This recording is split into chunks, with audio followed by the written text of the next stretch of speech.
Business Entrepreneur Series. I am your host, Corey Fonville Foster, and I am super excited to have an amazing guest and crafter with me here today, Miss Pamela Chase from Hooked4U. How are you doing today, Miss Pamela?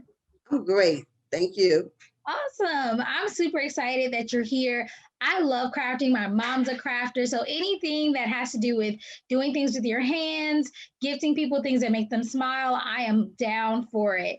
So I do want Great. to know because most of the time people don't just start crafting at a young age. Maybe you did. I want to know what got you into crocheting.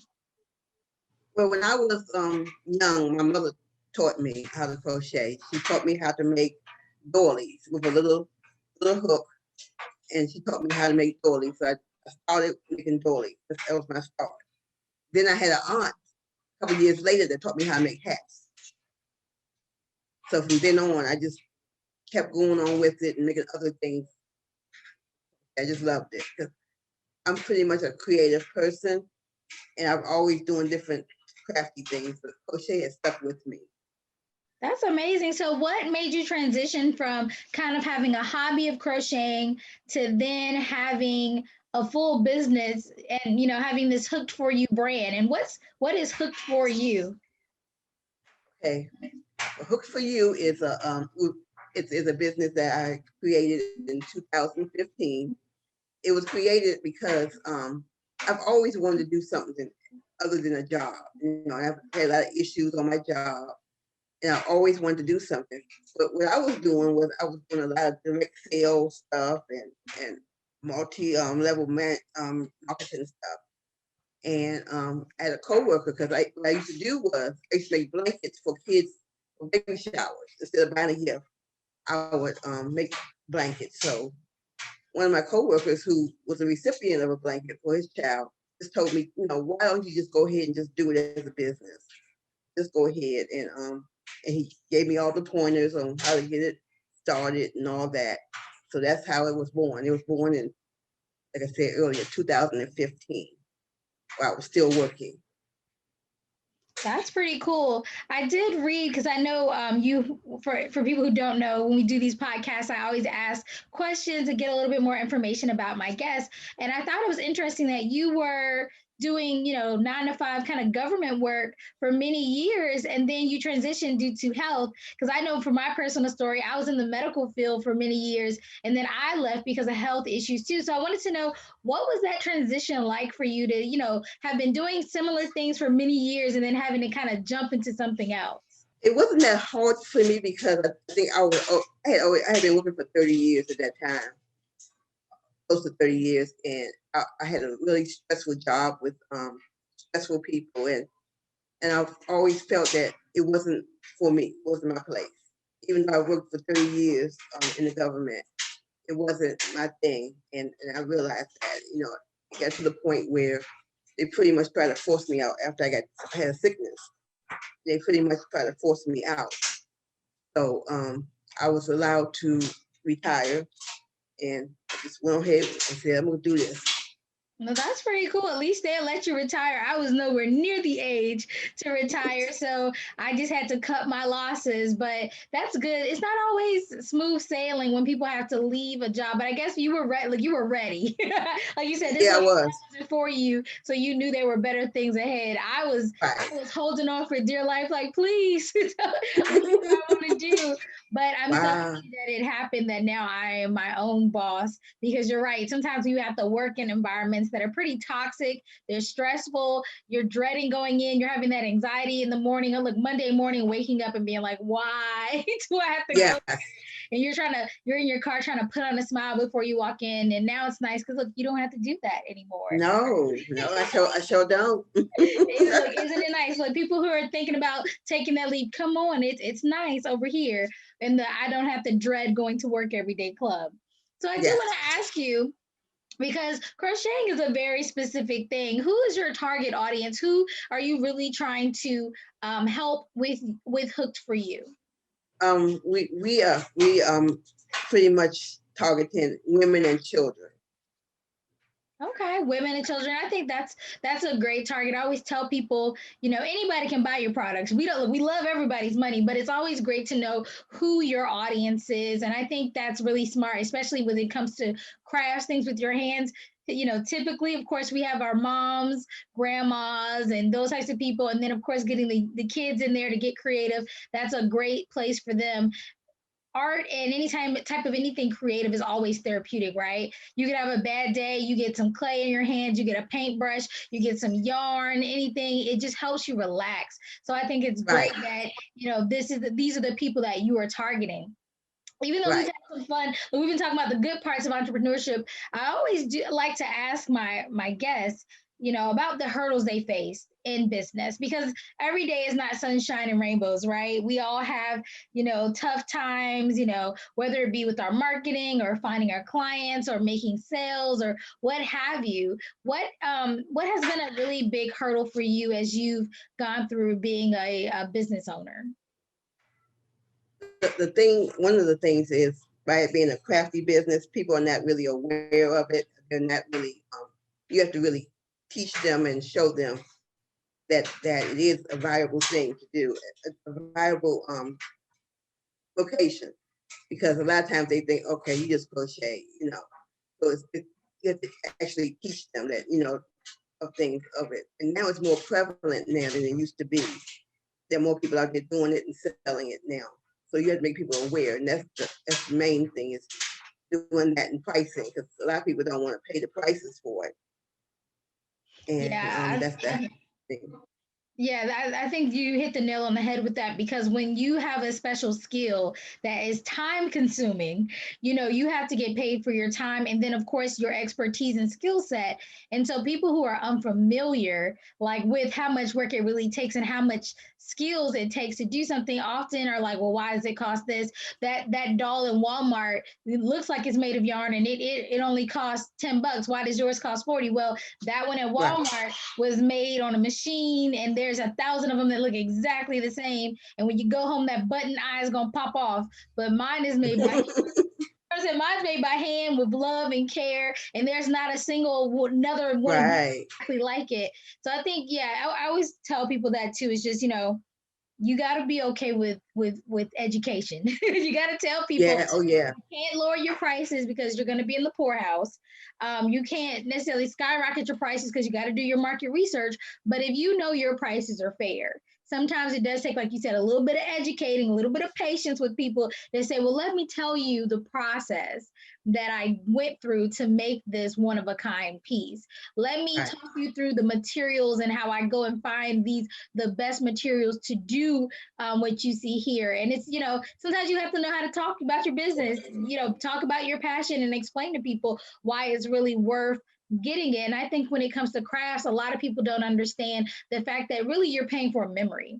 You're not paying just for the That's true. item, you're paying for the memory, because just like back in the day when our grandparents would make us something, it was like, oh my gosh, this is made just for me. Same thing when it comes to things, especially like crocheted or things that are knitted or sewn. It's like, this was made for me. These things can be passed down generation to generation.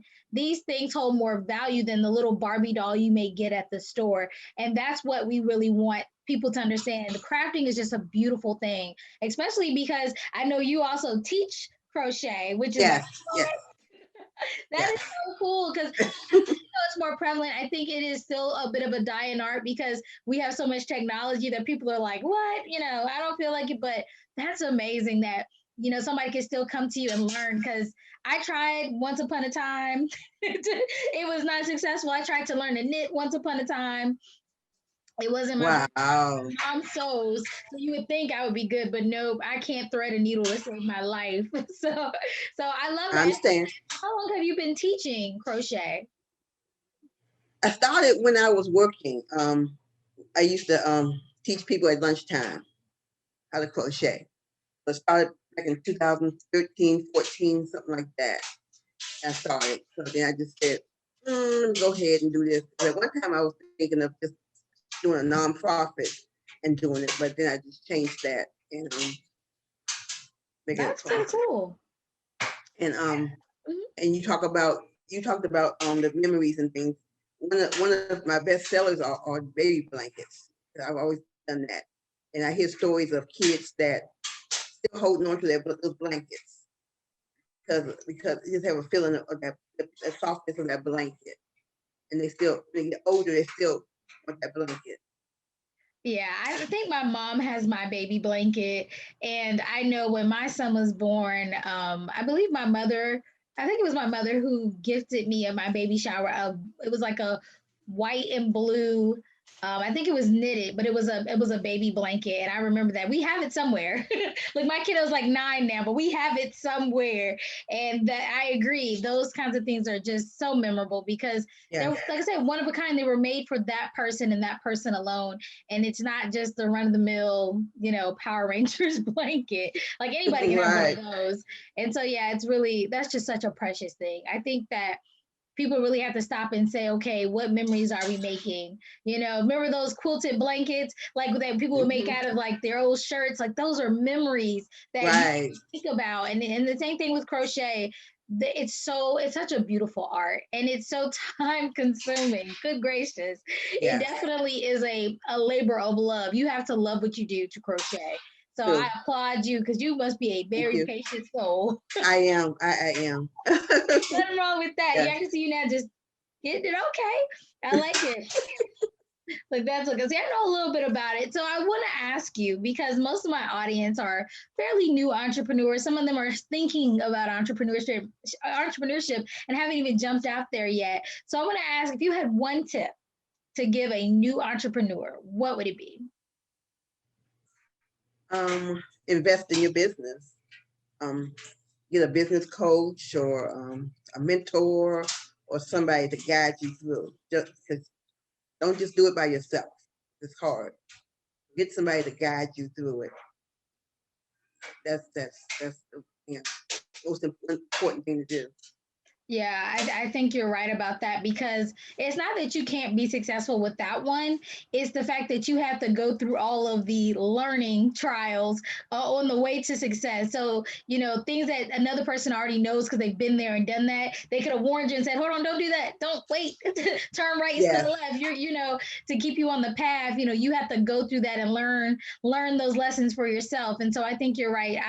I had to invest in my first business coach, and I tell people, don't think of it as a purchase. Don't think of it as like you have to spend money, right? It's an investment. Because if Right. you get the right coach, if you get the right people behind you, really lifting you up and helping you where you're trying to go, then the investment is so worth it because you're going to make more a lot faster than you would had you not got those people to kind of be in your corner. Just like the best boxer, they're great, but they need those people in the corner with them to help them out, get the blood out their eyebrows and make sure they sew up their scars. Like, yeah, all of that, we need that as business owners, somebody to just be in the ring with us and help us and guide us and make sure that we're going to be going the right way and going in the way that will really benefit our business. Right. Love that. Yeah. And I think it's cool too because people don't think about this. um, you can pay for a business coach, yes, but there's nothing wrong with having a mentor that does something similar to what you do. And I find this Right. oftentimes with crafters that they don't think about that. Like you have all these crafter friends, get together and talk about best practices and what vending events are the best ones to go to, which ones are a waste of time. I used to have to go to vending events when I started my first business, and if I would have had a little friend and be like, "Oh, don't go to that one. You're not gonna make no money." Right. Right. Nice. So yeah, have That's right. have a group of people, like-minded people around you, even if you can't yet afford to invest in a coach that can help you just know a little bit more about the business industry you're in, such as crafting, or if you're in marketing, or if you're in coaching, or what have you, whatever lane you're going down. But I think, like you said, investing in a coach, you ain't lying there. Yeah, you're right. Yeah.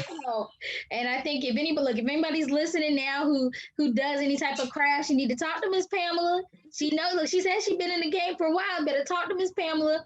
Her links will be below, so you can say, Miss Pamela, help me out. I'm just starting out. I'm trying to do this, so that she can give you some good feedback and tips. Because look, you seem like a quiet lady, but most crafters are. They're pretty reserved. But I'm sure you have loads of Right. advice. Right. You're right. Get you, give you some coffee and have a good conversation. through that. So, Miss Yeah. Pamela, before we go, look, time goes by fast. Before we go, I do want to ask you, tell us a little bit about what products and services you have, just in case anybody's interested. We have our classes, and the class are one-on-one classes, and we have group classes too. And right now we're doing them on Zoom. So we offer our classes. We have an inventory of items that we sell. We do some customized, but we don't do a lot of it. Our main items are hats, scarves, towels, and blankets. That's what mainly we do. I mean, I do bikini tops and other things too, but those are our main items. And then one other thing I want to bring up, that we have a group that meets and we donate to charity. We crochet together and we donate items to charity. It's called Willing Hands. And what we do is we meet every other week, every other Saturday, and we talk about crochet and different things dealing with crochet. And we do things for different charities. We mainly do cancer charities because we participate in the Race for the Cure in DC, where we give out hats. People donate to us. We make hats ourselves, and we just get them together and we donate them to different causes. We're looking into doing causes for babies now. So we're looking for partners and people who want to join us. That's amazing. I love that. Like people, you can't forget when you're in business to give back at some point. So I love that you are invested in your community and you're invested in the health of our nation, basically, because cancer hits a lot of people.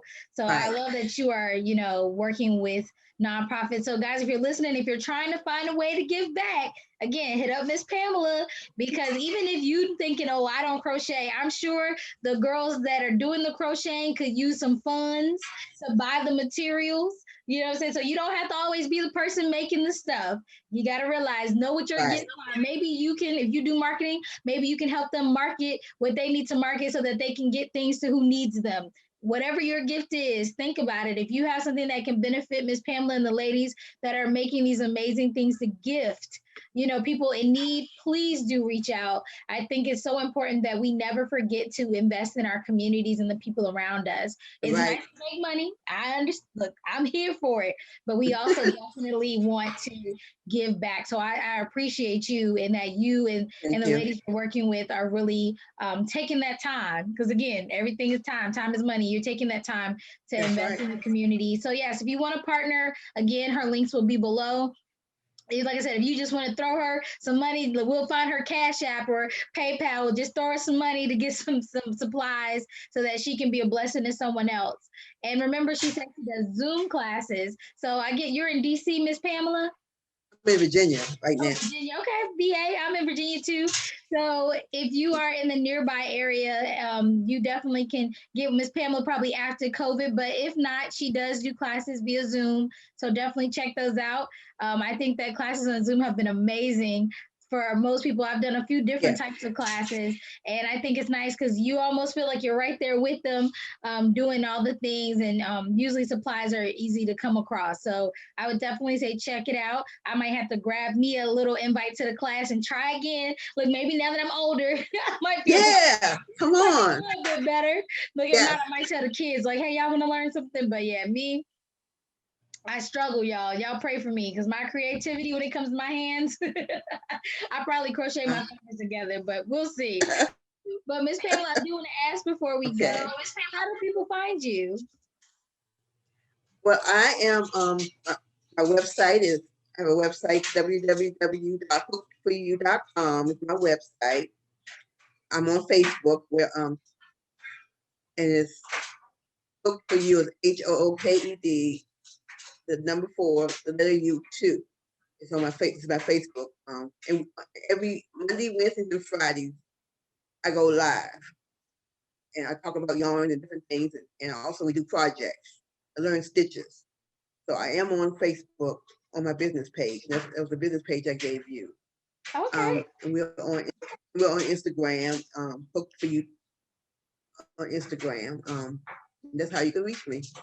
Awesome. So if you're listening to the podcast, definitely check out the episode notes and her information will be there. If you're watching on YouTube, hi lovelies. Her information will be in the description of the video. So we definitely will put all of her links there. And again, if you want to partner with Miss Pamela, please do reach out and be a blessing to her and the other ladies that she's working with. If you're looking for a class and you want to learn a new skill during this lovely time of quarantining, please do check Yes. out Miss Pamela's classes as well. And if you're just interested in like what is crochet, we've been saying this word and you've never heard of it, definitely check her out because she says she goes live, guys. So hey, that's free resources. Go in there, check out what she's talking about, Yep. and learn something new. So I do want to thank you, Miss Pamela, for coming on to the podcast. You have been a pleasure. You are just so sweet. Thank Thank you you. for Thank coming. you. This has been great. I've loved just talking to you. I'm definitely going to show my mom this episode because, like I said, she's a crafter as well, so she'll definitely love Good. everything you said. And I look forward to checking you out. I need to follow you on social media. I want to Thank you. learn, so I definitely will. And guys who are Come listening. on. Guys who are listening or watching, remember, I rock, you rock, we all rock, and I will see you guys next episode.